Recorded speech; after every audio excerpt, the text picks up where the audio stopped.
Ito na yung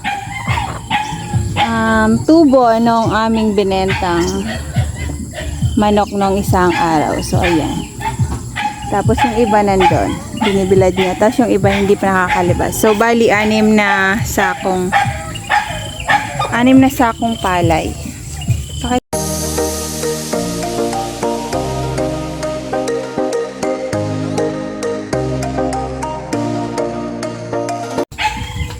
Hi everyone! Another day, another vlog with me and where's my hubby? Ano silaw? Saan ba? Ayun. So ayan, for today's video, ang araw nga kami hindi nakapag vlog, gawa ng masyado na namang maulan dito sa aming lugar. So ayan, magbibilad si hubby ng palay ngayon. Gawa ng mainit na ulit. At eto na yung tubo ng aming binentang manok nung isang araw. So ayan. Tapos yung iba nandun. Binibilad niya. Tapos yung iba hindi pa nakakalibas. So bali anim na sakong palay. Sakit sa mata. So ayan. Yan ang naging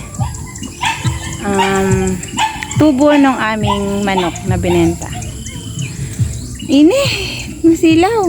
Ayan, nilalagyan niya ngayon ng harang kasi magbibilad siya ng palay. O, diba? Talaga namang uubusin niya ng mga iyan. So, ito yung sinasabi ko dati. Nalalagyan niya talaga ng net. Yun nga lang hindi nakasama doon sa first namin. Kaya, ayan ngayon, maglalagay siya dahil kailangan mabilad nitong palay. So, 2 days na kasi to hindi nabilad. Hinahanap-hanap ko dun sa ano. Ako maghahawak. Kasi babaw lang kako na isip dito. So, ayan. Kaya ngayon maglalagay siya. So, lalagyan niya ulit ng mga ring yung dating ano. Oh, hindi abot. May butas pala yan. Ang laki oh. Lagyan mo din naman muna ng ano, bag. So, ayan. Para hindi makapasok yung manok. So, mainit kasi dito. Maganda yung panahon dito kapag maya-maya ay napakaganda na ng init dito. So, 4 yung binilad niya dito. Tapos yung 2, nandoon naman sa loob.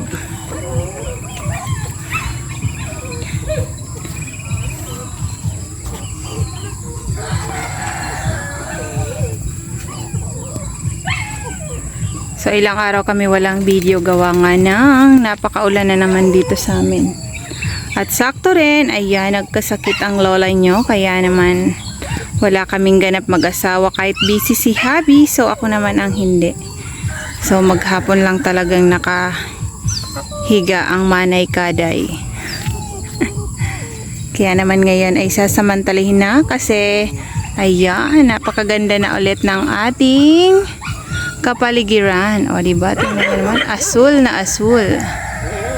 Kaya talaga naman, litaw na naman ang init neto. So, ayun. Dahil ako'y nagkasakit sa sobrang init. Kaya hindi na pwedeng magpa-sobrang init pa.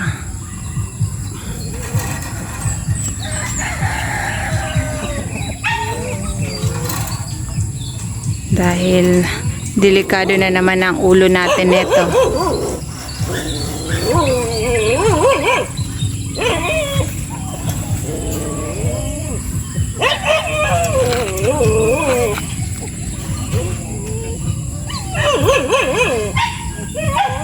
Meron pa?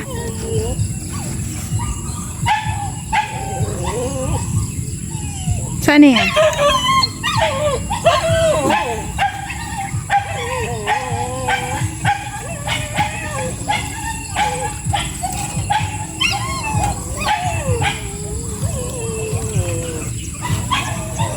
Yun na yan, Dad. Kasi ito ang taas na ito. Hindi mo yung kakayanin. Napakataas niyan.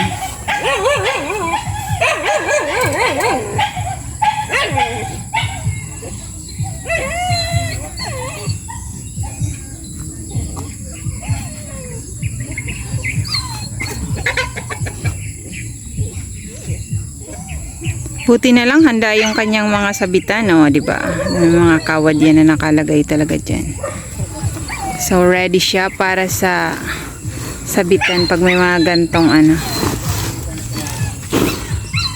Pag may mga gantong ano yan. Kailangan naka-prepare dahil ang aming alaga ay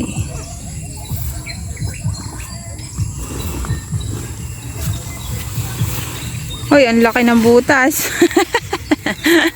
Pasok na pasok ang manok. Anahan na lang muna siguro ng straw, no?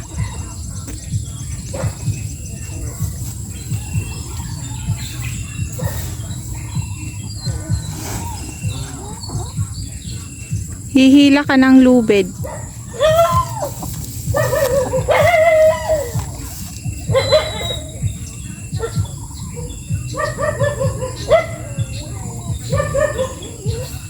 So dati kasi ayan lang yung nilagyan niya, oh, di ba? Hanggang diretso na dun sa gulayan namin. Eh gusto niya bibiladan niya to dito ng palay. Kaya ngayon, ayan, maglalagay siya ng harang. Ayan, nandito. Ah, ito kasi yung hindi namin sinakop dati.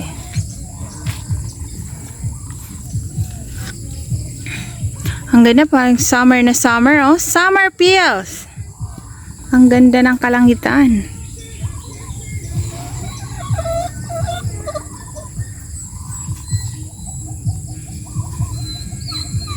Ito, boy.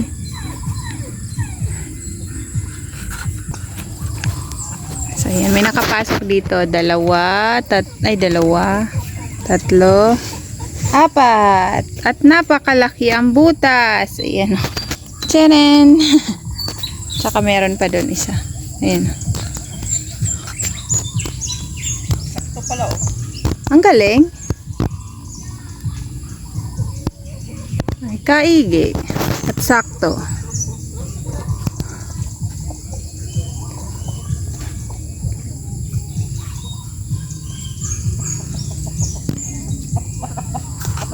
So, yan. Yan, tatapusin muna ni Habi.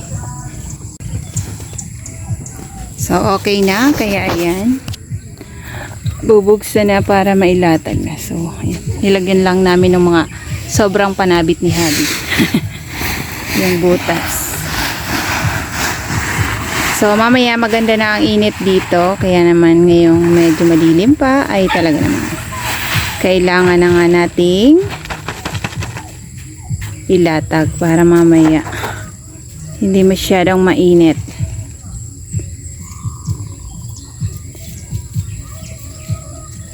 O bakit? Ay, pagkain pala nila kanina.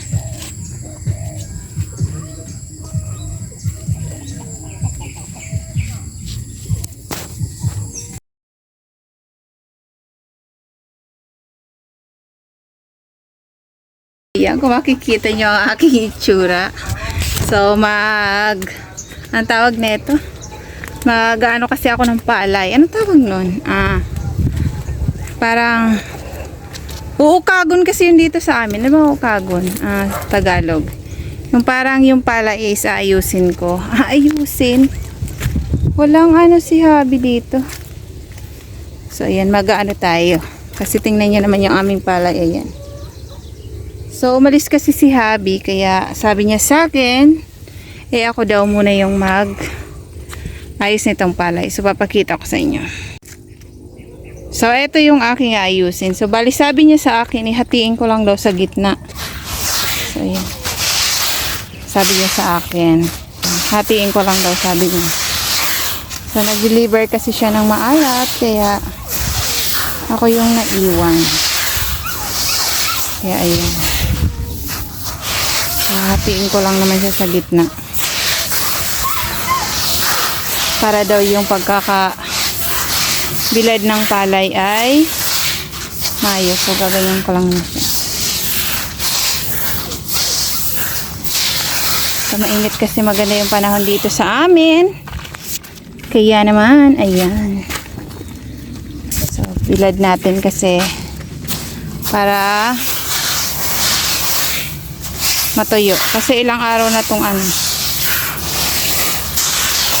Ilang araw na tong binili ni Habi. So, kapag hindi siya nabilad, ayan ang magiging itsura. Tutubuan siya. So, ganyan lang daw sabi niya.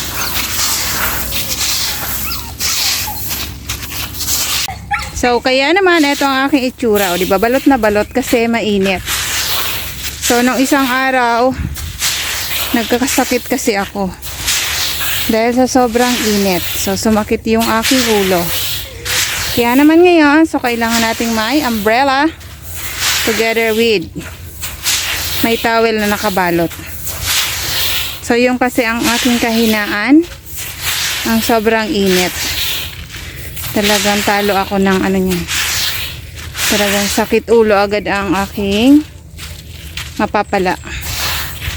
Kaya hindi ako pwedeng expose ng sobra sa init. So, yun. Naman with matching ipit. Yan. So, pwede na siguro yan. Bahala na si Habi yan. Basta tinanggalan ko lang yung gitna.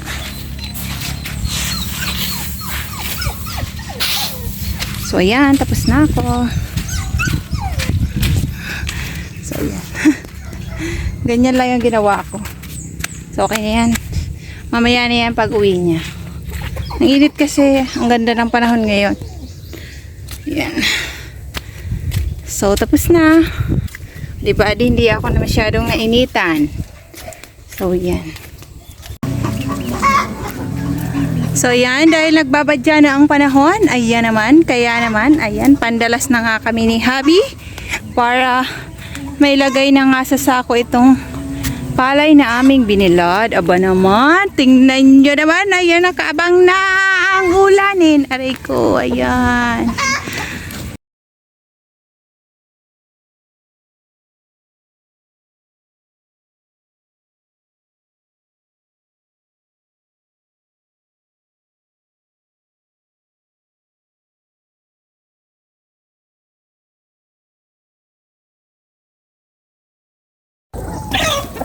So, dyan muna tinambak ni Habi kasi nga baka nga abutan nga naman kami ng ulan. So, dyan is nakapatong sila dun sa mga lupa na inipo namin. Tapos, ayan, tinakpan ni Habi ng trapal. Kasi, ayan, oh, kung makikita nyo, doon banda ay umuulan na. Ayan na. Kaya naman talaga namang dapat handa. Dahil sigurado ay nako. Mababasa ang palay na pinaghirapang ibilad. So, ayan.